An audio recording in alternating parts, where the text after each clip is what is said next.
Even though audiences absolutely love James Acaster, Can you tell us about your flapjack, please? Started making it, had a breakdown. Bon appetit. he didn't always love them. He is one of the funniest comedians going. See, there's the Canadian, look at that sympathy. Oh. If this was England and I said that, the interviewer would go, okay, fine. And your heart broke looking at me. He will tell you about learning to welcome the heckle and about pushing himself to do these really high concept shows. Here you go. Welcome to Q. Thank you. Yeah. Thanks for having me. My true pleasure for having you. Welcome back to Canada. Thank you. Yeah, I know you've been working on this new show that you're doing in the UK a whole bunch, and then last night was your first time doing it here in Canada. What's it like to just dive in and find out what a very different demographic thinks of what you've been working on? Yeah, it can be a bit out of body experience when it's like you're used to the rhythms of it back home and what certain references and certain lines mean and what they get back home, the reaction they get. So then, every time you go to a new country, you say the same stuff to them, and it's interesting how the reaction varies up and changes, and you find yourself, especially on the first night of the tour, really analysing it as you're going along, going, okay, I have to bear this in mind. That must be so tough to be so present because your pacing is so fast and your timing is so tight, and to be like super present in what you're doing, but then also to have that second parallel mind that's sort of analysing how things are going. Yeah, and you have to kind of let go of the perfectionist part of you and just go like, it's not, yes, it's all tightened up and I've done all of that work back home, but you kind of have to throw that out the window when you go on a different tour in a different country and go, we're now learning what the rhythms of it are here. And most likely by the end of this tour, which will be about a month, I'll go back to England and I'm used to the rhythms in North America, and then I go back to London and I'm like, oh, what's happened to the show? Why aren't they laughing in those moments anymore? And you have to get used to that again. You're making a hot chocolate, you better heat those teaspoons. It is very clear about that on the hot chocolate pot. It says it real clear English with diagrams of little spoons in diagonal formation and little pyramids of heaped chocolate powder in each of the teaspoons. 4 heaped teaspoons.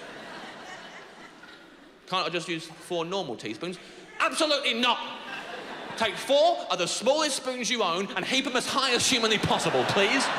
In general, how would you say Canadian audiences compare to audiences in the UK? I mean, there's a lot of differences, I guess. I'm not going to be careful. Just kidding. Be honest. There's a lot of. I mean, I think I spoke about it a bit on stage last night because some of it made me laugh out loud, because especially when it's like reactions you don't normally get to stuff. But there's a lot of, the Canadian audiences really want to be there for the comedian. And so it means that the reaction at the top of the show when you walk out is 10 times what I'd ever get back home. And the reaction at the end, similarly, is like so much bigger than I'd ever get in England and the UK touring.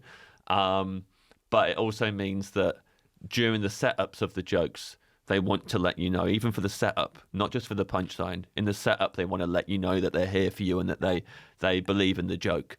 So it means that the rhythm then is disrupted because you will do the setup and they will make a noise, whether it's a whoop or an applause or whatever it is, to let you know we know what you're talking about, or we like that thing as well, or we don't like that thing as well, and we agree with you, and so you can feel good about doing the rest of this joke now because we're not going to abandon you at the end of it.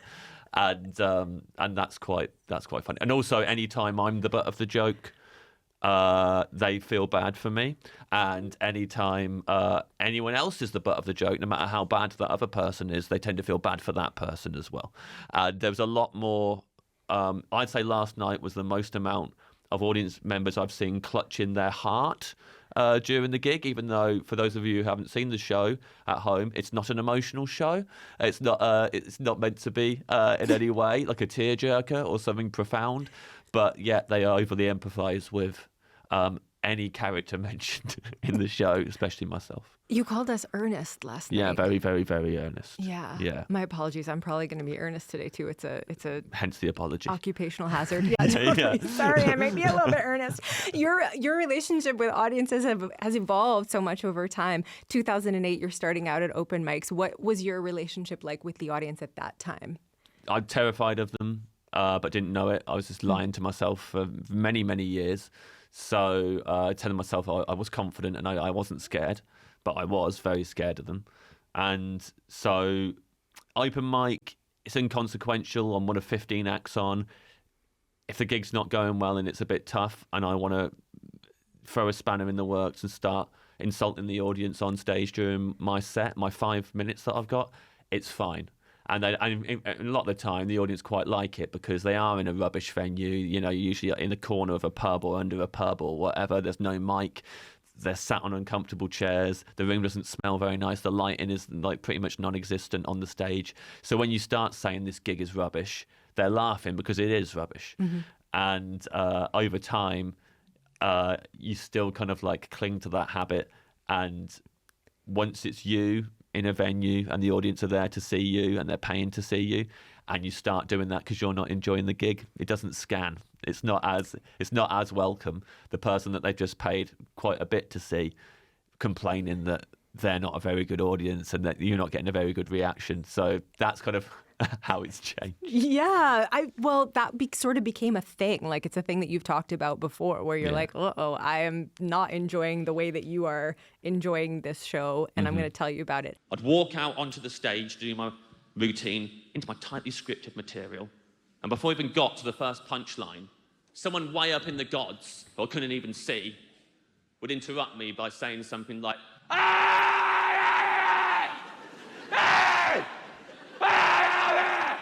and every time that happened, I'd single out that individual in front of the entire audience, and I'd come back with something witty, like shut the f*** up, or never f***ing come and see me again, that's funny, or the golden classic, go f*** yourself. Tell me about what that's like how audience participation at one point got in the way of what you were trying to do. Yeah, well, I guess because I called the last show I did, Hecklers Welcome, but because I was trying to embrace that a bit more. But really, the hecklers weren't the main problem. I mean, they were one of the problems, and whenever they shouted out, you go, well, that's disrupted that. Now that routine's not going to go as well, and sometimes it'd be a new routine that I'm working on, and now I can't work on it anymore. Or sometimes the routine would be finished, and I know how well it can go, and now it's not going to go as well as it usually does, and I get annoyed with that. And I just had to accept the fact that is never going to change, ever. And if I want to keep doing this, I have to accept it and get better with handling it rather than expect the world to change around me, really. But there was hecklers and also, people talking amongst themselves to their friends, people on their phones and just the audience in general just being very, very quiet for a show that, works. Those were the things that I get annoyed at. And it's not, it doesn't work. It doesn't, getting annoyed about it on stage does not help the gig. And so having to, kind of like wire my brain so that I don't behave like that has been really, really helpful. And there's still little times where I slip up, but in general, it's much better now. Yeah, you had this one night in Leeds, I think, that sort of turned things around for you. That was one of them. Yeah, there's a few different gigs, but yeah, the Leeds one was that's when you realise it's me, it's not them. What happened? I was just completely burnt out during that tour. I'd had a tough few gigs in a row and hadn't had a day off for a while, and I walked on and they were an amazing audience, really loud laughers, really going for it, but all I kept focusing on is this one guy didn't like it. And I think the first chance I got to go in on him, which I think was like, a joke that didn't get much, or a joke where his reaction was particularly performatively negative, like folding his arms and looking at me and shrugging, like doing a deliberate thing at me, instead of just ignoring that and going, well, everyone else in this room is loving it, I can have a good gig tonight. Yeah. I just started commenting on him. And to begin with, that gets little laughs until you eventually go over the line and just ask a question. I think I asked him something like, can I ask you, have you ever seen me before and why you're here? That's not a funny question to ask someone during the show. So then you've crossed that line into, well, now it's an awkward conversation between two people, And I remember coming off from that and at the end of that gig, I just kind of lost the whole audience, and I was like, yeah, that was 100% you, just focusing on one negative. So yeah, that was when I was like, I've got to do something about this. They all paid full price to see me. That was not a work in progress, that was a full ticket show, and you should probably sort it out. Why do we do this? Like when things are going so well and there's like one tiny little comment, little whatever, when there's like so much goodness to focus on, it just becomes laser. Like why, James? Why do we do this? I don't know why. So, but like, you know, I guess we're scared, especially on stage. You know, most people don't get up on stage and talk because it scares them. Yeah. And I think people who do it are no different. Mm-hmm. And when it's your job, so not only are you doing the thing that scares everyone, but you've also got all the work anxieties tangled up in that as well, because you're at work. And your career, you know, your fears about your career on top of the fear of just being on stage in front of people. Yeah. And then on top of that, you're burnt out. You're really tired. You know, whatever else is going on in your life, and it can all just compound and all happen at once. And especially if you're not prepared before going on. You know, I used to just walk on stage having done no kind of like, you know, just sit down, chill out for a bit, don't be on your phone, think about what you want to get out of the gig, get yourself in the headspace of, I'm about to go out there and do this. And then it's a lot better. Obviously, when we feel prepared for something, it's better. Whereas like, I only did my first ever gig as a stand-up because I tricked myself into being like, I'm not gigging tonight. And that's how I got on stage, was like, I'm not going to do stand-up tonight, I'm just going to watch a comedy gig. And I was like, deliberately in denial all day so that I would get myself up there.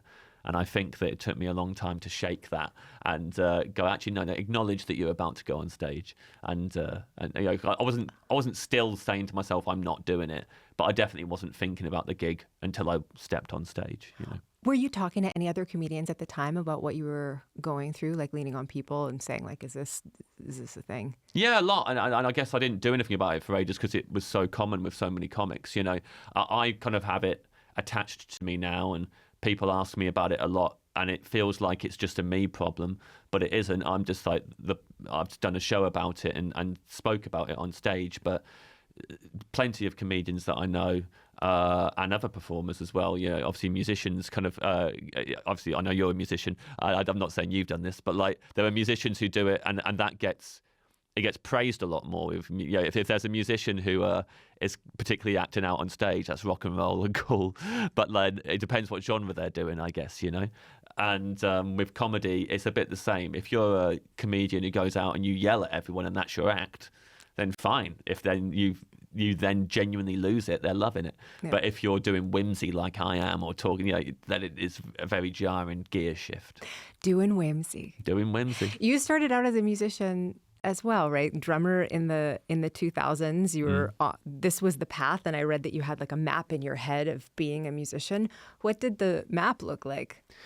Just doing classic album after classic album. That is genuinely what I thought my future had in store for me. And I've had a lot of belief in that as well. Wait, was it that you were going to write new classic albums that would become classics, or that you're going to tour the classics? No, that we were going to write the new. Yeah, we were going to, okay. You know, and it wasn't like we were going to be huge.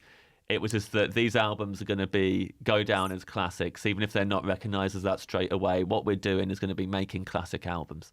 And I really enjoyed that part of my life. I really enjoyed thinking like that, not being swayed by anyone or having my confidence knocked in it, despite the fact that no one liked our band whatsoever. We were still like, see, there's the Canadian, look at that sympathy. Oh. If this was England and I said that, yeah, the interviewer would go, okay, yeah, fine.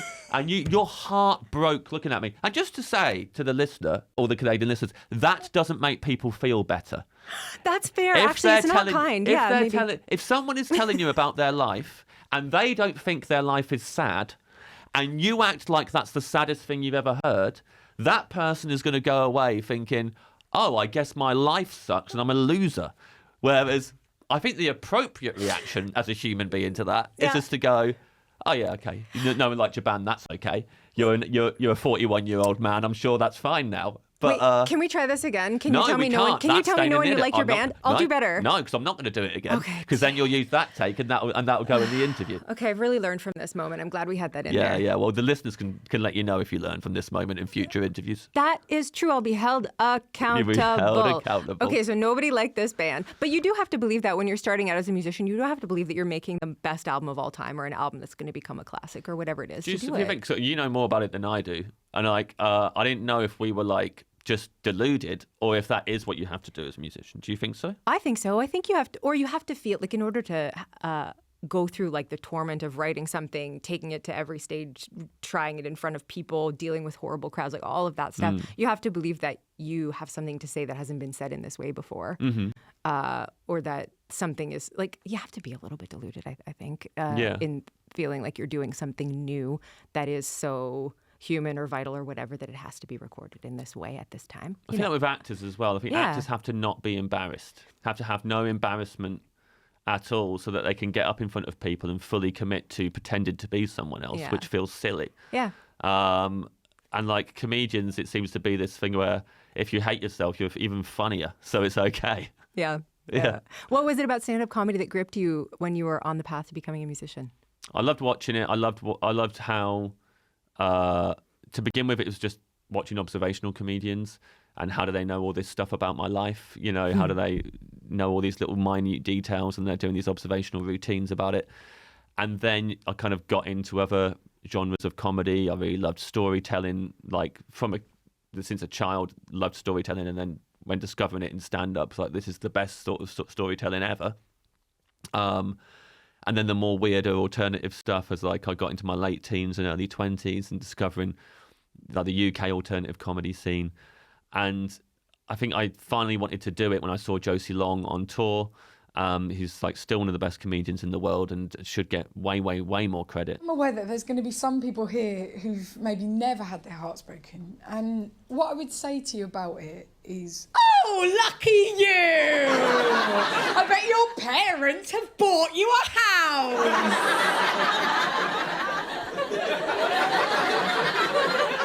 Just realising you could literally talk about anything you wanted on stage in any way you wanted to. And it's up to you as the comic to figure out how to make that funny. And everything she did in that show just felt like a new way of being funny to me. And I just couldn't really believe how good it was. And it made me kind of go from thinking, yeah, stand-up's all right, but it's not got the depth that music does or acting or writing books or whatever. It went from that to going, this is as valid as any art form. It's just not given as much respect. So like, made me quite excited to jump into that and do whatever I wanted every night, you know. What kind of audience member were you when you were going to shows? Well, that's the thing. It's that I was probably quite a quiet audience member, which is part of, one of the things that I reminded myself of when trying to make changes with myself is that I reckon at I know at Josie's show that year, I just sat there and stared and watched the show. And she was probably thinking, what the hell is that guy's problem? Why has he come to see me? Little did she know, she was literally changing my life in real time. But like, I had to stop myself from making earnest face about life that was change. A positive thing. So it's okay. That's nice. I didn't make you feel badly You didn't about make me feel like I'm a loser. Okay. It was positive. I'm starting to get it. Okay, so she's out there changing your life, yes. Like shaping what you want to do with it. Yeah. Your craft is so detailed, like it is impeccably detailed. Have you always approached comedy in that way? I mean, to begin with, I definitely wanted to, but wasn't able to. Didn't have the skill set. You're literally learning in front of the audience, gig after gig. Don't really know what you're doing. So my ambition was, I couldn't really reach it, what I wanted to do. And you feel very silly in those early days because you're trying stuff that is like really ambitious, but you're not good enough to do it. And actually it doesn't really work, but you're not going to know that it doesn't work until you try it. So definitely always wanted to be that type of comedian. But you just have to learn gig after gig. What keeps pushing you through, like when you're learning and things are going rough and you're learning the hard way? I guess the same as anyone with their jobs, when it's like that little bit of progress, if you're enthusiastic about the thing that you're doing and passionate about it, that even the smallest amount of progress is exciting to you and unlocks stuff in your head that makes you go, oh, okay, so if I can do that, then maybe that means X, Y, and Z are possible as well, and right. And I'll try this at the next one.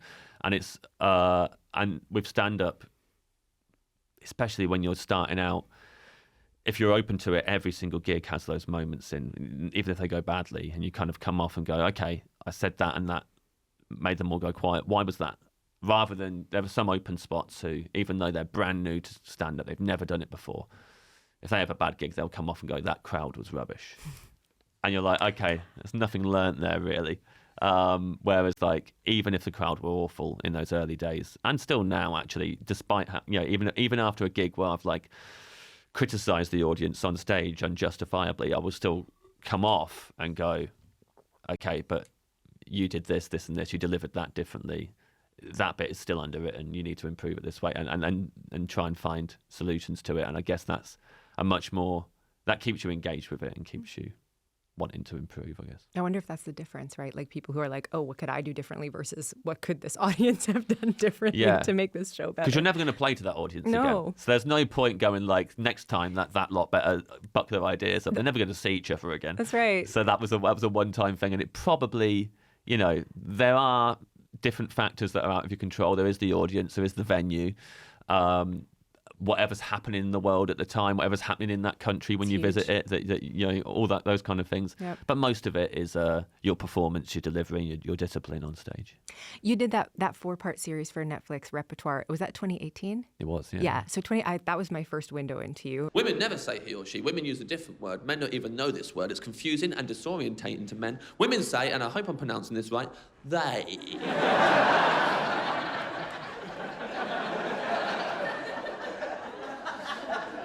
99% of men have no idea what they means. The other 1% think it means he. It's a confusing word. And it was just fantastic and unique and singular. And then you're on tour the next year, 2019, and then pandemic, and you have this forced break. What is somebody like you who is so go, like during a forced time off? It was great. I loved it. Yeah? Yeah. I was already going to take some time off. I completely burnt out at the end of the 2019 tour. Kind of would happily not do stand-up ever again. It was just like, this isn't good for me. I'm not enjoying it. And so I was already going to take a break. And then to have to, take a break where I was just at home the whole time. I was one of those annoying people who really, really loved it and was privileged enough to be able to do it and just lay around at home and work from home because I had the podcast. Yeah. So I was just, I can't really complain about that time. Yeah. It was kind of, if you're a writing person, depending on your situation, it's kind of, I had this experience too. It was like the best writing time. Yeah. Yeah. I made an album during lockdown, a music album, and like that, it was just awesome. All day, every day, just able to sit down on my laptop and move stems around and make a song, and then send them to a musician and wait to get them back. And yeah, it was a really, if you were creative, it was quite a good time to make stuff. Yeah. So a few years later, you come back with Hecklers Welcome, which you sort of hinted at the beginning, and it addresses some of what we were talking about. What was the premise there? Just facing the things that were that I needed to improve on in my stand-up, just head on. And like, every show you try and improve, but you don't necessarily share with the audience what you're trying to improve on. You might be doing a show where you're thinking, okay, this is about me committing to a narrative that fits the whole hour and lasts the whole hour, or this is just a show that I'm going to really focus on my performance and making my performance bigger and whatever the goal is with that show.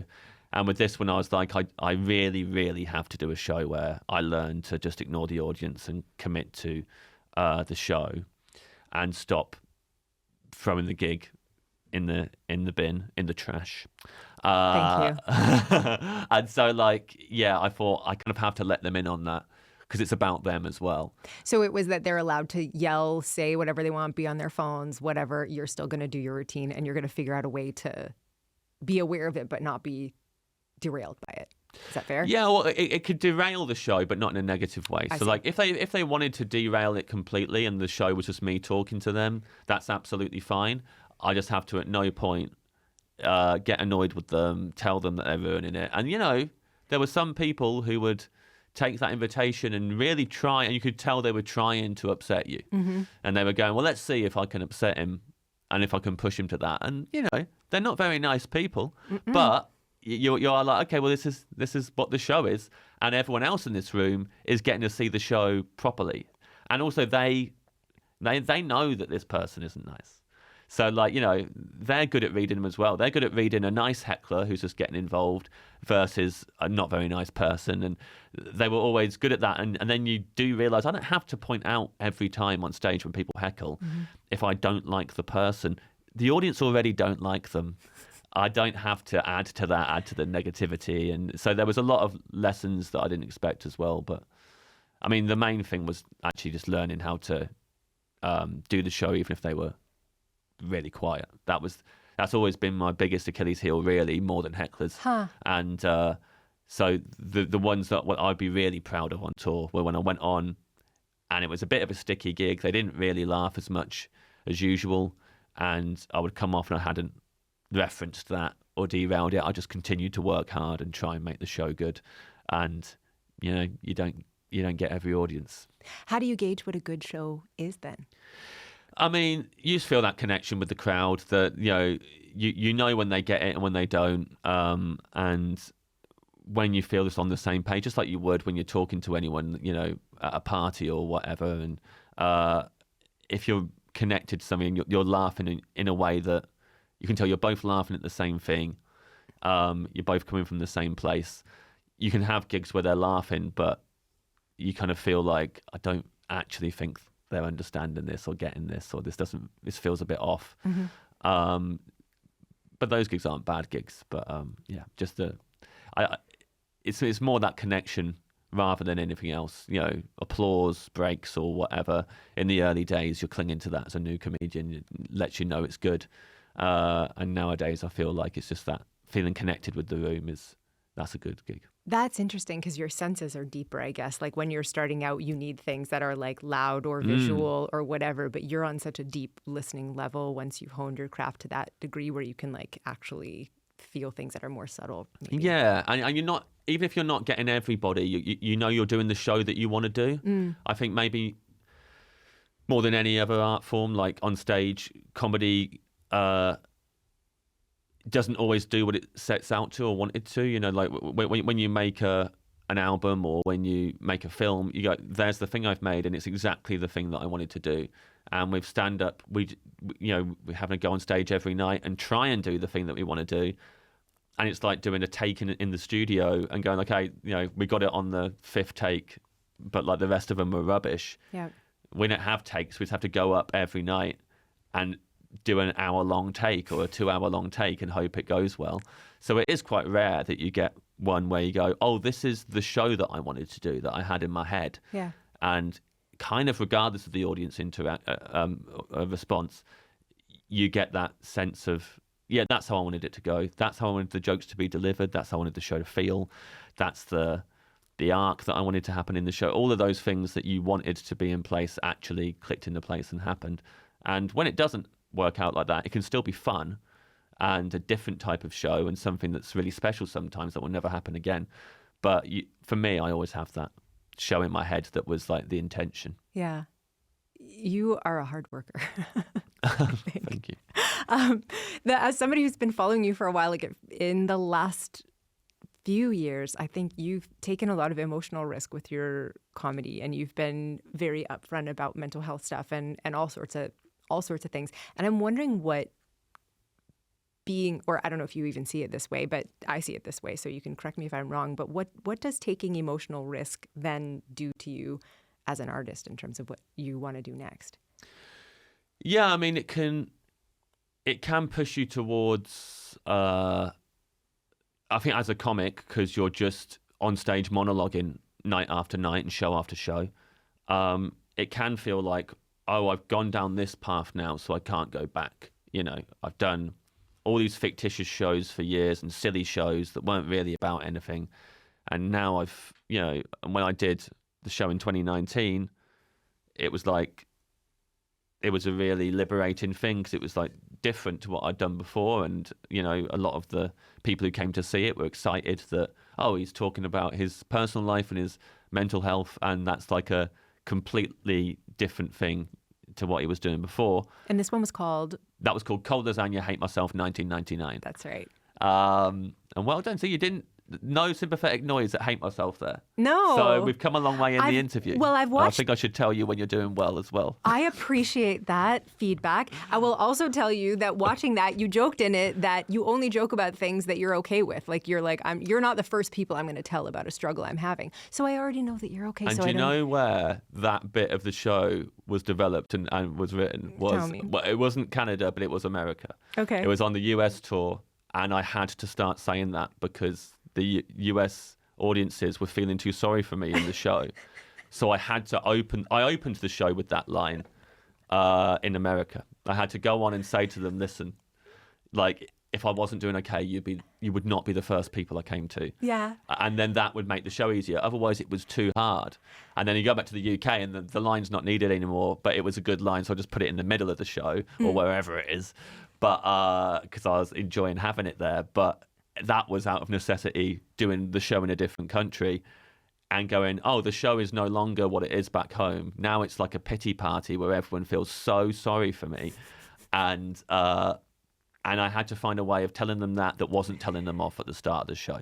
You know, I had to actually, you know, I couldn't do what I just did to you and like do a rant and look at all of your friends and colleagues through the window and, you know, feel like a big guy. Like I had to like say to the whole room, you know, a different way of doing it and not just go to them like, don't feel sorry for me, you lot. But after that show, you know, I did Hecklers Welcome, and that ended up being a bit about my mental health as well, because it kind of is unavoidable. I didn't want to do another mental health show, but like when you start addressing why am I doing this on stage, you kind of have to talk about why where this behavior comes from. And then, yeah, I just wanted to kind of like think about musicians. Musicians are like a big influence on me in terms of like one album to the next, they'll do whatever they like. And I do think what is stopping the comedian from doing that, you don't have to go, well, last show I did this, so I have to do that again, and I have to continue on this linear path of developing and growing that. And actually, it's been quite nice to discover that even though it might be jarring at the top of the show when you've done a complete left turn, by the end, you know, or, you know, wherever later on in the show, you can tell they're glad that you didn't just do the same thing again. So that's been nice to realise I don't have to, because I talked about mental health. I'm the mental health guy forever, you know. That's right. Yeah, you can be whatever guy you want to be. How do you? I don't want to give any spoilers for what you're doing on tour right now because it's so creative. Do you want to say anything about sort of your mandate and mindset going into creating this new tour? Yeah, to begin with, it was just I want to write a show that is funny first, and like, you know, like I think I'd done 2 shows in a row where they felt like shows out of necessity, out of like, you know, Cold Lasagna was like, I am not doing good. And in the initial work in progresses for that, I was trying to do a whimsical show like I'd done in the past, and I just wasn't able to do it, and ended up having to do this show that was about me and my mental health. Then it was like, I can't carry on doing stand-up if I keep on telling the audience they're rubbish. So I have to do a show where I talk about that and I address it.